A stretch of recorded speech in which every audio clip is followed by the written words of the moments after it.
আসসালামু আলাইকুম রহমতুল্লাহি ওবরকাতুহু। সম্মানিত দর্শক, আওয়ামী লীগের যারা লোকজন রয়েছেন ভীষণ রকম স্বপন বিলাসী।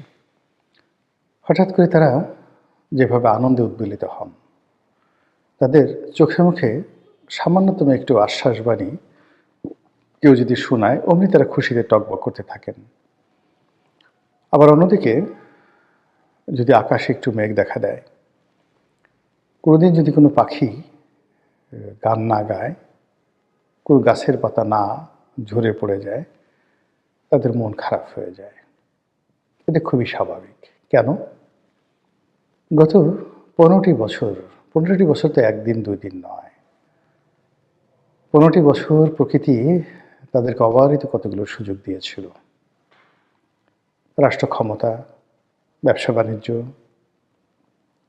প্রভাব প্রতিপত্তি, সমাজে যখন যা ইচ্ছা করার যে অবারিত তাদের যে ক্ষমতা, এটি ভোগ করতে করতে করতে করতে তারা ধরে নিয়েছিল যে এভাবে আসলে জীবন যাবে।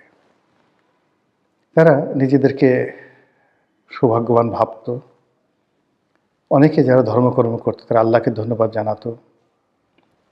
তাদের একটা বিরাট অংশ তারা শেখ হাসিনার প্রতি ভীষণ রকম কৃতজ্ঞ ছিল এবং তারা মনে করতো যে শেখ হাসিনা তাদের জন্য রহমত এবং বরকত।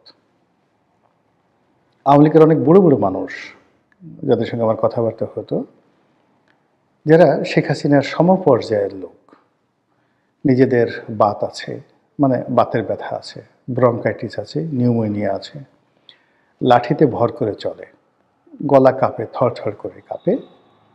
তো এই ধরনের বৃদ্ধ বা বৃদ্ধা আওয়ামী লীগের যারা নেতা এবং নেত্রী, যারা শেখ হাসিনার বয়সী কিংবা শেখ হাসিনার চেয়ে সমবয়সী না, অন্তত ৭-৮ বছর জুনিয়র হবেন, তারাও ভাবতেন শেখ হাসিনা আগামী অন্তত ২০৪১ সাল পর্যন্ত তিনি ক্ষমতায় থাকবেন। বোঝার চেষ্টা করুন, ২০৪১ সনে শেখ হাসিনা ক্ষমতায় থাকবেন এবং তিনি ১০০ বছর পর্যন্ত প্রধানমন্ত্রী থাকবেন, আরও ১৫ বছর তিনি প্রধানমন্ত্রী থাকবেন। এইরকম চিন্তা চেতনা, অর্থাৎ ১৫ বছর কেন, ১০০ বছর যদি হয়, এখন তার বয়স যদি 78 হয়, তাহলে আরও ২২ বছর তিনি রাষ্ট্র ক্ষমতায় থাকবেন। এই ধরনের চিন্তা শুধু না, শতভাগ বিশ্বাস নিয়ে, আস্থা নিয়ে আওয়ামী লীগের লোকজন হেলে দুলে থাকতো এবং শেখ হাসিনার জন্য দোয়া করত। ঠিক এখন একই অবস্থা। যারা পালিয়ে গেছেন, যারা দেশের মধ্যে আছেন, তারা সবাই মনে করেন যে শেখ হাসিনা সুপার লেডি। ৭৮ বছর কোনো বয়স হলো নাকি? যদি ডক্টর মোহাম্মদ ইউনূস একজন সাধারণ মানুষ, নামাজ কালাম পড়েন কিনা আল্লাহ জানেন, হজ ওমরা করেছেন কিনা তাও আল্লাহ জানেন, কিন্তু শেখ হাসিনা তো আল্লাহর ওলি। তিনি তাহাজ্জুদ নামাজ পড়েন, কোরআন শরীফ পড়েন, গোপনে দান করেন, খয়রাত দান করেন, হাজার হাজার ছেলে মেয়েকে বিভিন্ন স্কলারশিপ দিয়ে লেখাপড়া করান, তার সমস্ত সহায় সম্পত্তি ট্রাস্টের মাধ্যমে বিভিন্ন মেডিকেল ফ্যাসিলিটিস দিয়ে বহু মানুষকে তিনি চিকিৎসা করান। তার অন্তর কাঁদে মানুষের জন্য। মানুষ পুড়ে গেল, তিনি সঙ্গে সঙ্গে একটি বার্ন ইনস্টিটিউট গড়ে তুললেন। এশিয়ার সবচেয়ে বড় বার্ন ইনস্টিটিউট তিনি করে তুললেন। এই শেখ হাসিনা, তার প্রতি আল্লাহর দয়া আছে না? তিনি অনেক দিন বেঁচে থাকবেন, আবার ক্ষমতায় আসবেন, আবার সানাই বাজবে, নহবত বাজবে। এই ধরনের চিন্তা করে করে কত মানুষ যে চোখের পানি ফেলেন, কত মানুষ যে দোয়া করেন, তার খোঁজ খবর কেবলমাত্র আওয়ামী লীগের লোকজন জানেন। কথার অর্থ এখনও তাদের বিশ্বাস, ভরসা, ভালোবাসা শেখ হাসিনাকে কেন্দ্রিক। ফলে আপনি যদি শেখ হাসিনাকে নিয়ে কোনো ইতিবাচক কথা বলেন, মুহূর্তের মধ্যে আওয়ামী লীগের লোকজন আছেন, যাদের জ্বর আছে তাদের জ্বর ভালো হয়ে যায়, যাদের সর্দি তাদের সর্দি ভালো হয়ে যায়, যাদের হাত পা অবশ হয়ে যায় তাদের অটোমেটিক থেরাপি হয়ে যায়। আপনি তাদের সামনে গিয়ে একটু শেখ হাসিনার প্রশংসা করার সঙ্গে সঙ্গে অবস্থা সেটা তৈরি হয়। এটা হলো এক ধরনের সাইকোপ্যাথি। এখন এই সাইকোপ্যাথিটা কেন তৈরি হলো? তৈরি হলো এই কারণ যে, ওই যে বললাম, ১৫টি বছর তাদের অর্থ, বিত্ত, মান, সম্মান, মর্যাদা সব কিছুর জন্য তারা মনে করে শেখ হাসিনাই দায়ী। আর S Alam, Beximco, Summit Group যে ধরনের কেলেঙ্কারিগুলো আওয়ামী লীগকে গ্রাস করেছে, আওয়ামী লীগের লোকজন মনে করেন যে তাদের নেত্রী খুব ভালো, ওরা নেত্রীকে ভাঙিয়েছে, ওদের সঙ্গে আসলে নেত্রী কোনো সম্পর্ক নেই। তো এরকম একটা আবহাওয়া তৈরি করে, পরিবেশ তৈরি করে তারা নিজেদের জন্য একটা জগৎ তারা তৈরি করে ফেলেছে। আর সেই জগতে সুন্দরভাবে বসবাস করার জন্য তারা প্রতিদিন কবিতা রচনা করে, গান রচনা করে, বিভিন্ন রকম ন্যারেটিভ তৈরি করে যেন তাদের এই কল্পনার জগৎটি খুব স্ট্রং থাকে। এরই ধারাবাহিকতায় ডক্টর মোহাম্মদ ইউনূস ভালো না, আসিফ নজরুল ভালো না, তত্ত্বাবধায়ক সরকার ভালো না, তারপরে অন্তর্বর্তীকালীন সরকার ভালো না, সামনে যারা আসবে বিএনপি তারাও ভালো না, জামাত তো একেবারেই ভালো না। এই কথাগুলো তারা দশমুখে প্রচার করে এবং সঙ্গে সঙ্গে নানা রকম মানে পরিবেশ পরিস্থিতি এইগুলোকে উপলক্ষ করে তারা একটার পর একটা নিজেদের বিশ্বাসকে, এই যে একটা ইলুশন, একটা হ্যালোসিনেশন, একটা ড্রিম, এইটাকে পারফেকশন দেওয়ার জন্য তারা এই যে আমাদের চলমান রাজনীতিতে যে ঘটনাগুলো ঘটে সেই ঘটনা সবসময় নিজেদের পক্ষে নেন এবং ইউনূসের বিপক্ষে নিয়ে যান। যেমন ধরা গেল যে মার্কিন একজন রাষ্ট্রদূত এলেন সাম্প্রতিক সময়, তারা খুঁজে বের করে ফেলেছে যে এই রাষ্ট্রদূত তাদের লোক, এই রাষ্ট্রদূতের সঙ্গে তাদের মন্ত্রীর এই সম্পর্ক, শেখ হাসিনার এই সম্পর্ক, জয়ের এই সম্পর্ক, কবে কোন এই রাষ্ট্রদূত তাদের কোন মন্ত্রীর বাসায় গেছেন, কোন নেতার বাসায় গেছেন, কোন নেতার গ্রামের বাড়িতে গেছেন, এই বিষয়গুলো তারা স্মরণ করে এক ধরনের নিরাপত্তা খুঁজেন যে এই যে আমেরিকার যে সারা পৃথিবীতে একদলীয় একটা কর্তৃত্ব চলছে, এই কর্তৃত্বর সময়টিতে তাদের একান্ত প্রিয়জন একজন মানুষ বাংলাদেশের রাষ্ট্রদূত হিসেবে এসছেন, তিনি পিটার হাসের মতো হবেন না, তিনি তাদের এই বিপদের দিনে সহযোগিতা করবেন। তো এরকম মানে একটা আলো দেখে মানুষ যেভাবে সারা রাত শীতের মধ্যে পুকুরের পানিতে ডুবে থাকে, দূরে একটা আলো দেখে, সে আলোর উত্তাপ সে গ্রহণ করে, এইরকম এখন তাদের এই দুরবস্থার মধ্যে মার্কিন রাষ্ট্রদূতকে নিয়ে তারা স্বপ্ন দেখে। তারা স্বপ্ন দেখে যে ডোনাল্ড ট্রাম্পের সঙ্গে তাদের একটা ভালো সম্পর্ক ছিল, এমনকি তারা বলার চেষ্টা করেন যে ডোনাল্ড ট্রাম্পের নির্বাচনে তো তারা অনেক সহযোগিতা করেছে। আমেরিকাতে আওয়ামী লীগের লোকজন নিজেদের পকেটের পয়সা খরচ করে ডোনাল্ড ট্রাম্পের বিজয়ের জন্য যে বিনিয়োগ করেছে, যে ঝুঁকি নিয়েছে, এটার বিনিময়ে কি তারা ডোনাল্ড ট্রাম্পের কাছে একটু কিছু আশা করতে পারে না? মানুষ কি একেবারে এত নিষ্ঠুর হয়ে যাবে? প্রশ্নই আসে না।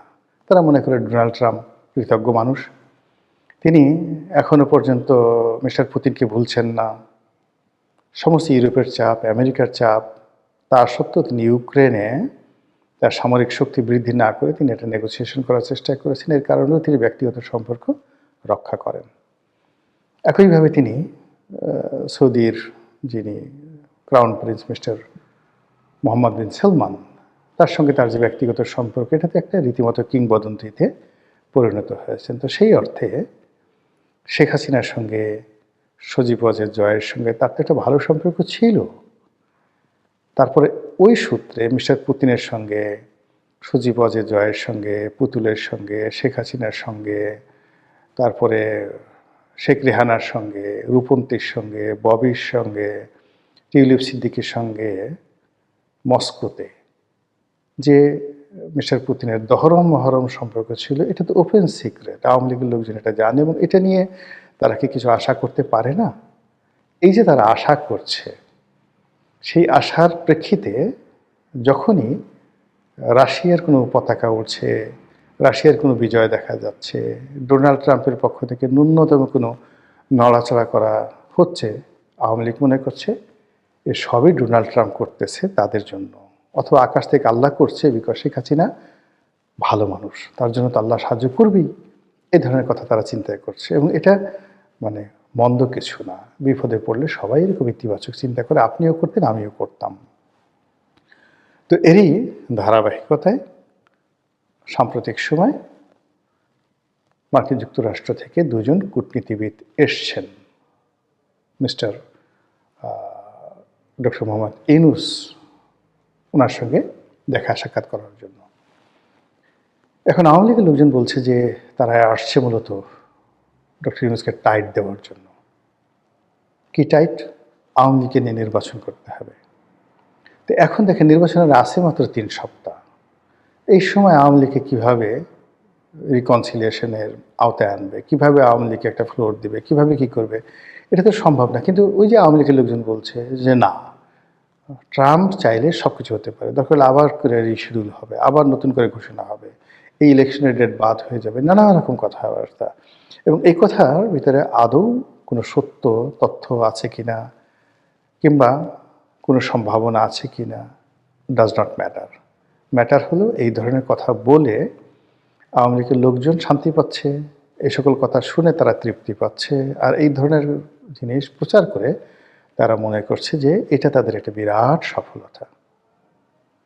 বিপদের সময় মানুষের এরকম হয়। ওয়ান্স আপন এ টাইম বিএনপি যখন খারাপ সময় গেছে, তখন ওই যে মুশফিক ফজল আনসারী, সে হোয়াইট হাউজের যে প্রেস ব্রিফিং সেখানে উপস্থিত হতো, ইংরেজিতে সে প্রশ্ন করত, তারপরে ওই যারা লোকজন আছে তারা মুশফিক বলে নাম উচ্চারণ করত। এই দৃশ্য দেখে বিএনপির লোকের কি আনন্দ যে ইস, মুশফিক যা করছে, সে পুরো আমেরিকান প্রশাসন তাদের পক্ষে নিয়ে আসছে, কাজেই যখন সুসময় আসবে মুশফিককে এই কাজ করা হবে।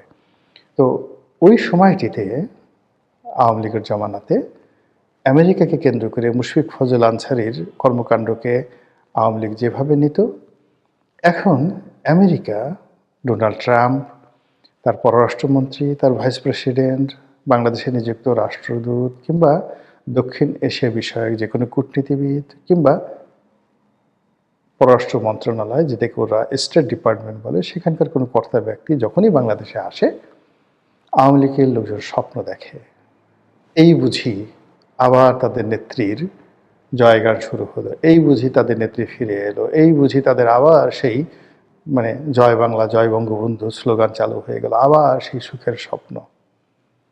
এভাবেই সময় চলে যাচ্ছে। সময়ের নিয়ন্ত্রণ আল্লাহর হাতে।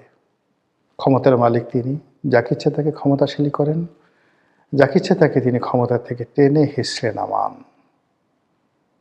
কাজেই এখন যারা ক্ষমতায় আছেন, আগামীতে যারা ক্ষমতায় আসবেন, এই সমন্বয়টা মহান আল্লাহ রাব্বুল আলামিন কীভাবে করবেন সেটাই দেখার বিষয়। আসসালামু আলাইকুম ওয়া রাহমাতুল্লাহি ওয়া বারাকাতুহু।